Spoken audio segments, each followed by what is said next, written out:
Nous sommes en panique, disent les étudiants africains en Ukraine. Façade du bâtiment rouge de l'université Taras Shevchenko de Kiev. Nous sommes en contact avec des Africains vivant en Ukraine, dont beaucoup sont là en tant qu'étudiants, pour savoir comment s'est passé ce jour avec le début de l'opération militaire russe.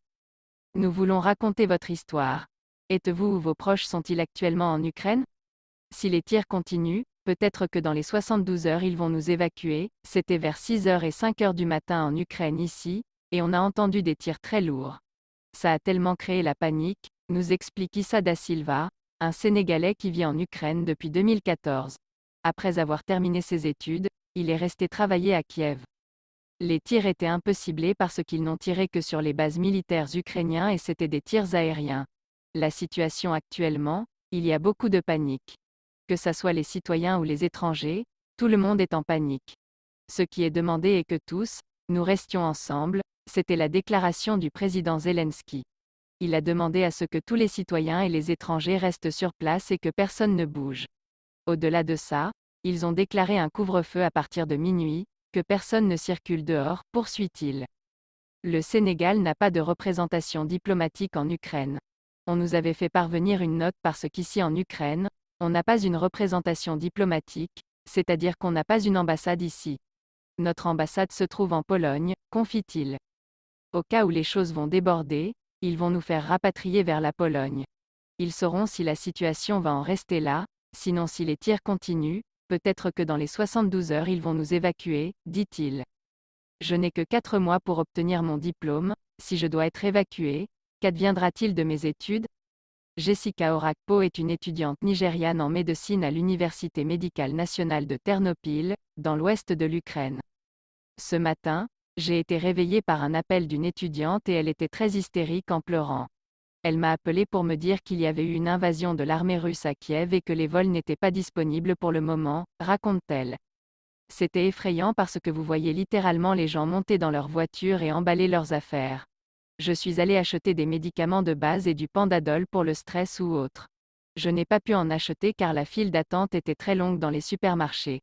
Les étagères sont vides et l'eau et d'autres choses, elles ont disparu. Il y a donc une panique générale.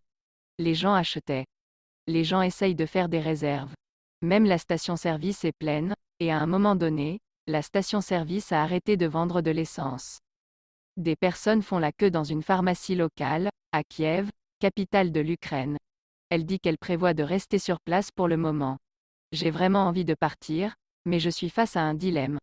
Je veux obtenir mon diplôme, je suis ici depuis 7 ans, la peur de tout recommencer est effrayante. Je veux obtenir mon diplôme. Si je dois être évacué, qu'adviendra-t-il de mes études? Pour l'instant, je suis en sécurité dans mon appartement. Mon ami et moi restons ici. S'il y a des menaces ou si nous entendons une sirène, il y a un bunker à 3 minutes de là. Mais elle a peur. Oui, en fait, je le suis, mais je fais bonne figure car je ne veux pas paniquer. Je dois avoir mes documents et mes fonds d'urgence réunis. J'ai préparé un sac d'urgence, juste au cas où. Nous craignons pour nos vies. Un étudiant nigérian en Ukraine, Georges Samuel Vedet, explique que la situation en Ukraine est grave et que lui et de nombreux autres étudiants ont peur de ce qui pourrait leur arriver. Vedet a confié à la BBC Pidgin que lui et d'autres étudiants prévoient de quitter l'Ukraine par la frontière terrestre parce que le gouvernement a fermé l'espace aérien. Le Nigérian qui vit à Kiev, la capitale ukrainienne, dit qu'il a l'intention d'aller en Pologne par la frontière terrestre et de quitter ce pays pour aller à Dubaï. Tout est difficile depuis le début des tensions entre la Russie et l'Ukraine. En ce moment, tout le monde est en train de faire des pieds et des mains pour trouver une issue, raconte Vedet. Emmanuel Ibrahim, qui étudie à l'Université nationale aérospatiale d'Ukraine, dit aussi qu'il est en état de panique à cause de l'attaque en cours. Il ajoute que même si les populations ont peur, certaines d'entre elles poursuivent leurs activités quotidiennes mais les banques ferment. Je panique à cause de ce qui se passe en Ukraine. Je ne peux pas quitter le pays pour dire que l'espace aérien est fermé. La Russie n'attaque pas la seule ville proche de la Pologne d'où les gens ne pourront pas s'échapper, explique Ibrahim. Ibrahim souligne que son école a un bunker où il peut se cacher mais il n'y a pas cours actuellement et il ne peut pas y aller en ce moment parce que la Russie commence à attaquer sa communauté scolaire. Vu d'Odessa après l'opération militaire russe en Ukraine, les frappes aériennes sont un choc, nous paniquons, les nouvelles sont un choc, ils nous conseillent de ne pas sortir, Nous paniquons, Philippe Bobby Ansah, président des étudiants ghanéens, NUGS, confie à la BBC Pidgin. L'ambassade du Ghana en Suisse s'efforce de collecter les données des étudiants ghanéens qui se trouvent en Ukraine en vue d'une éventuelle évacuation lorsque les autorités rendront la chose possible. Nous continuons à parler avec eux, l'évacuation est en tête de l'agenda, ajoute-t-il. Soit ils seront évacués par voie aérienne lorsque la Russie cessera le feu, soit par voie terrestre vers les pays voisins, explique M. Bobby Ansah. Mais pour l'instant, il sera difficile d'évacuer en raison du début des frappes aériennes et des avions qui ne pourront pas voler. Mais si les autorités peuvent les déplacer vers un pays voisin par voie terrestre, par exemple en Pologne, elles pourront les transporter par avion jusqu'au Ghana.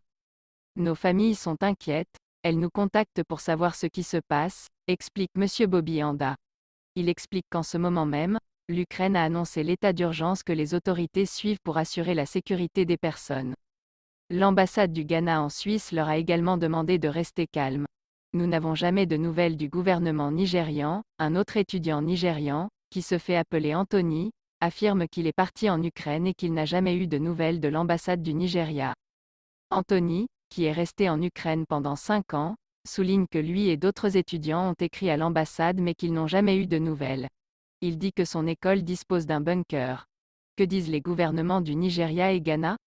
Le gouvernement nigérian rassure les citoyens qui vivent en Ukraine que dès que les aéroports du pays seront ouverts, ils aideront à évacuer ceux qui veulent rentrer au pays. Le porte-parole du ministère des Affaires étrangères, Francisca Mayuli, signale que l'ambassade du Nigeria en Ukraine rassure les autorités sur la sécurité des Nigérians en Ukraine et prend des mesures pour assurer leur sécurité. Elle ajoute que la mission du Nigeria confirme que l'action militaire des Russes se limite aux installations militaires de l'Ukraine. Pendant ce temps, avant que la situation ne s'aggrave, l'ambassade du Nigeria en Ukraine publiera des contacts d'urgence pour les Nigérians qui vivent en Ukraine et les zones proches du pays en cas d'urgence liées à des demandes de renseignement, des demandes consulaires et des demandes d'aide sociale.